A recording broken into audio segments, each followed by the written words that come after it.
A ray consists of an initial point A and all the points on the line AB that lie on the same side of A as B. These are technical definitions. These are technical definitions that while they are totally proper,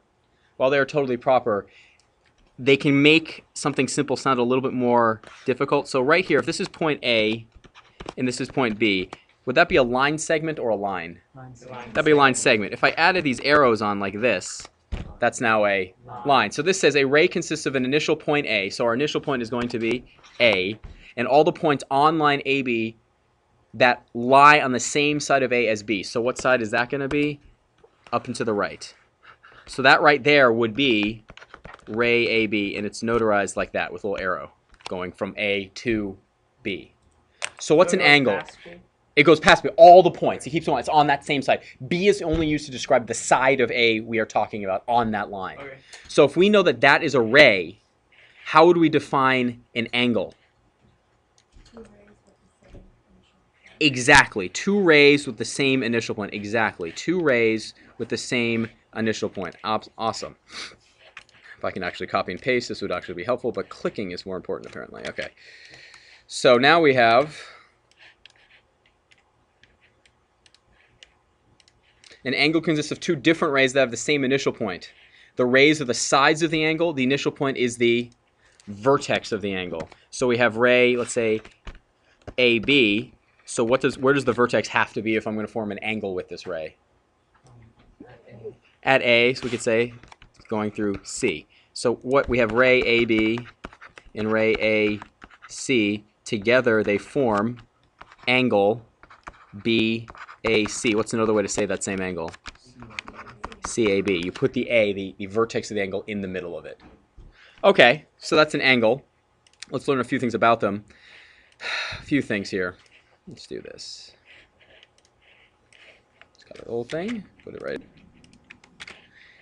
Angles that have the same measure are called congruent. What does the measure of an angle mean? Yeah, how many degrees are in the angle? We're going to learn about measuring, which I think some of you have done before. So we have said this distance measured in degrees, if they are the same between two angles, if that's theta and that's theta, so these two angles would be congruent. We know what the symbol is for congruent. Okay, so if they have the same measure. So how many of you have used a protractor before? How many people have used a protractor before? What's a protractor? Nice. Okay, so how would you go about measuring an angle? Where do you place the vertex? On the center point. The center point, yeah. You place the vertex right here at the center, and then what do you do? So you just place the vertex there, but we have to line it up with what? AB. Like one of the sides, AB or AC, whatever we call it. So you have to line the 0 up, thank you, Kaylee, with one of the sides. Doesn't matter which side? No. Not really. And you want the other part of the angle to be out in space somewhere out here. Generally speaking, if we had an angle like that, we would measure this angle, and this would be the angle, the interior angle of that angle. What would be another way to measure that angle? Theoretically. Yeah, I could ask you what the exterior angle is. Technically, is that used very often? Not really, but you could measure this. How do you go about finding the exterior angle if you have the interior angle? 360 minus whatever that is. Exactly. Is that going to come up that often? No, not really, but it could be asked. Yes. On each side of the angle. So the side of the angle are the rays that make up the angle. So if I have an angle A made by two rays, so the vertex is A, would we call this point P on the interior or exterior? Exterior, because it's not on the interior. Where's the interior of this angle? It's anywhere in here. And how far out does that interior extend? It keeps on extending out, right? Because, do these rays ever stop? No. No, those rays never stop. So if I pick any point in here, so let's say I picked a point right here, are there 2 points that lie between? Basically, can you draw a line from one side to the other that passes through that point? Yeah. How many different lines could you draw? An infinite number. You could draw this line. You could draw this line. You could draw... That's really not a line, but you get the idea. So there's lots of different lines. So if you can't draw one of those lines, the point has to be on the... Exterior. Can the point be on the angle? Yeah, it could be on AB, ray AB, or it could be on ray AC. It would be on the angle. Yes. An angle that's less than 90 degrees. Yes, so it has to be greater than how many degrees? 0. Has to be less than 90 degrees, and it has to be greater than Greater than 0. 0 degrees. What about a right angle? Has to be what? 90 degrees. Yeah, absolutely. What about an obtuse angle? Greater than 0. Yeah, it's greater than 90 degrees, but less than 180 degrees. I think I have another color here. Red. There we go. 180 degrees. A straight angle is going to be what? 180 degrees. Exactly. Very good. So do you think you could identify those pretty easily if you looked at them? Yes. Yeah. I mean, unless they put that, the one thing I want to point out is if I put that little mark in there, what does that mean? 90. It means a right angle, right? If I just draw something like this and say, is this a right angle? Do you know for certain if I just make the drawing? No. You need to actually justify it with some sort of math, and we will talk about that. Which leads me to this actual question here. If I gave you the coordinates for the vertices, or coordinates for like A, B, and C, and angle A, B, and C. So let's say, for example, I gave you these coordinates right here. Let's say I gave you, say that's 1, 6. We'll call this -1, 2, and let's say 5, -1. And we'll call this, ready, let's call it BAC. Angle BAC. So what would BAC, like that. Okay. So if I gave you that angle, you could form it. It would go from B to A to C. If I asked you visually, if that was an accurate graph, which it's not necessarily accurate because I just kind of picked relative values that would work. If I just gave you that angle without any numbers on it, how would you classify that angle? Yeah, it looks like it's less than 90 degrees. Do you know for certain it's less than 90 degrees? Yes. No. Saying I looked at it and it looks like it is, or measuring it with a protractor is not enough. But it's obvious. What's the... No, you don't know. You obviously don't know. Obvious is a relative term. Whenever you see that word in a book, it'll probably make you vomit later in your math career because it will piss you off so much. I took math classes, and many people take math classes and go, and clearly or obviously this is true. Half the class goes, huh? And then if it's not clear, then how does it make everybody who's reading the book feel? Like, wow, I was just insulted by a 400-year-old textbook, like that kind of thing. So we try to avoid that. It's not obvious. How would we prove it, is what I'm saying. The only thing you know for certain are the coordinates of those points. Oh, okay. We use the what?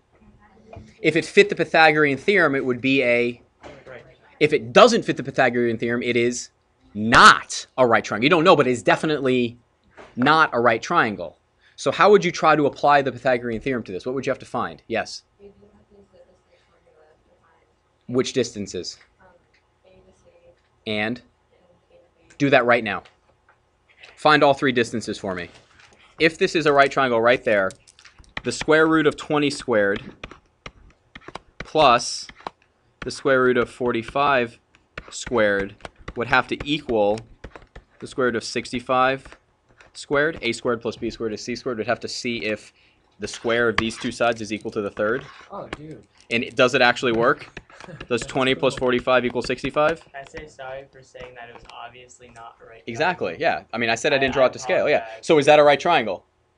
Yes. What? Yes. Yes, absolutely, that's a right triangle. So you've just confirmed that that's a right triangle. Let's take a look at angles. Let's take a look at angle C, for example.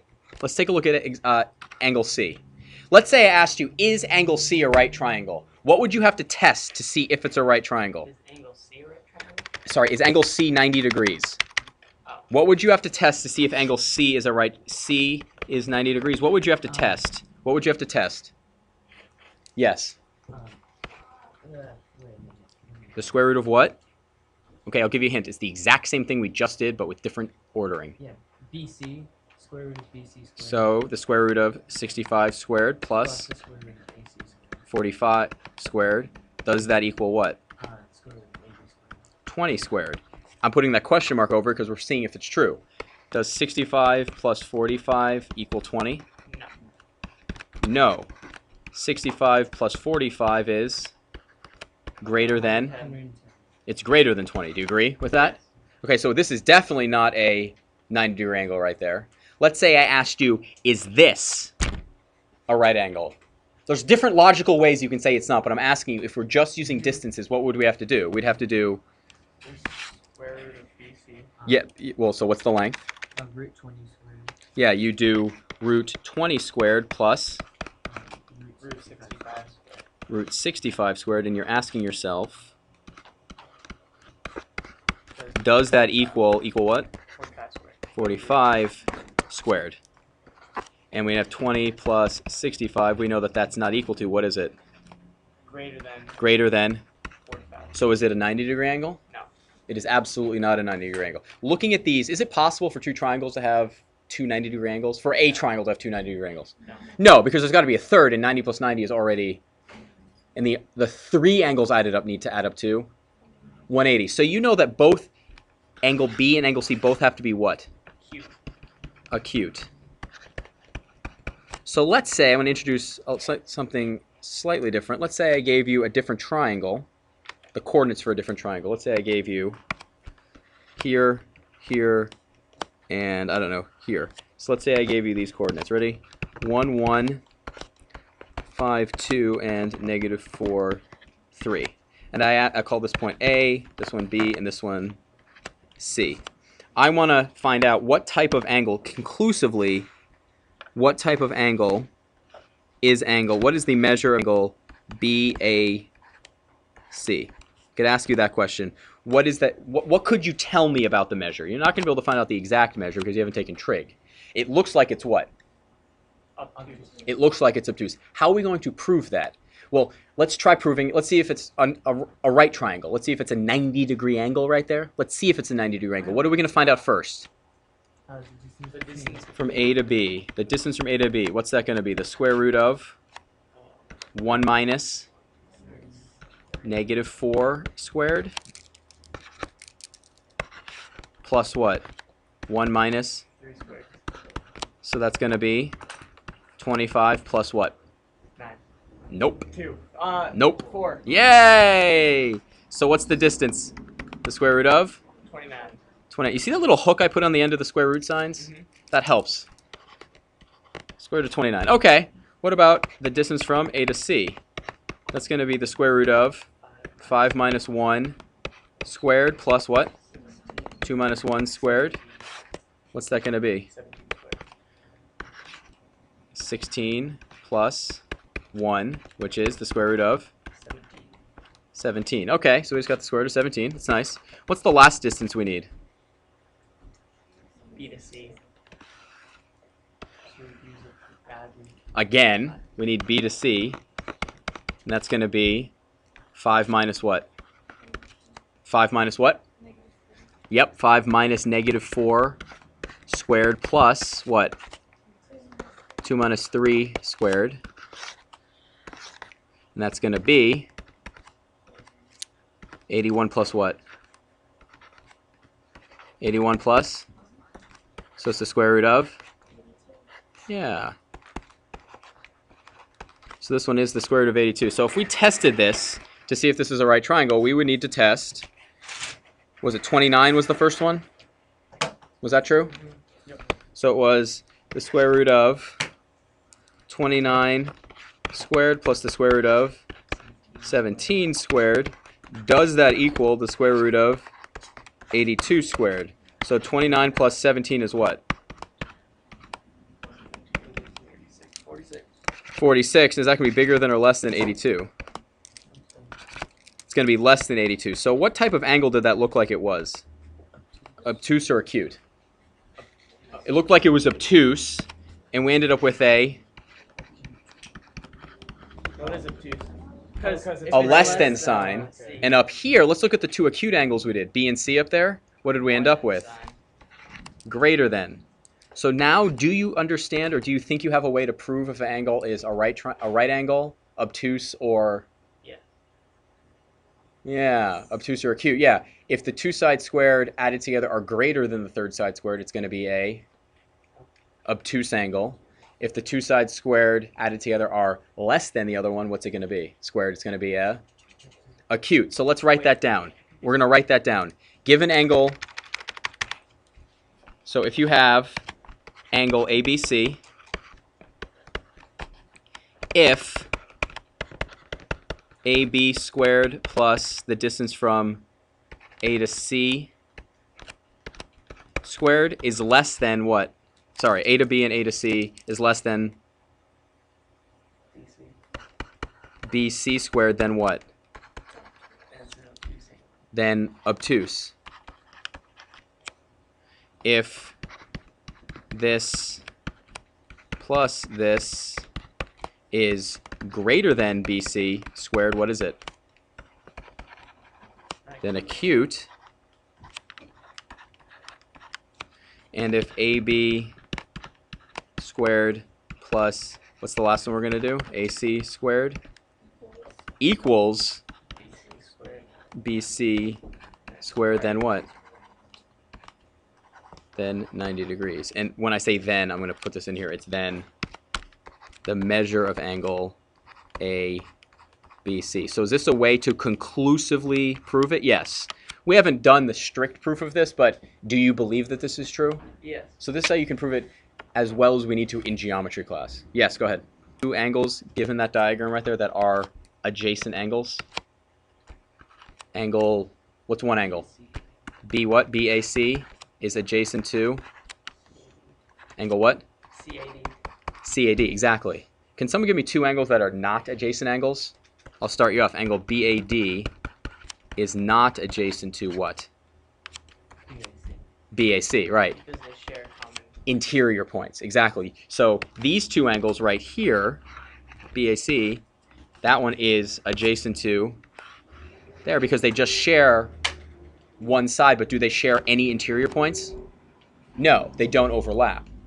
But if I took the whole angle, does that whole angle overlap with both of them? So do they share interior points? So are they adjacent?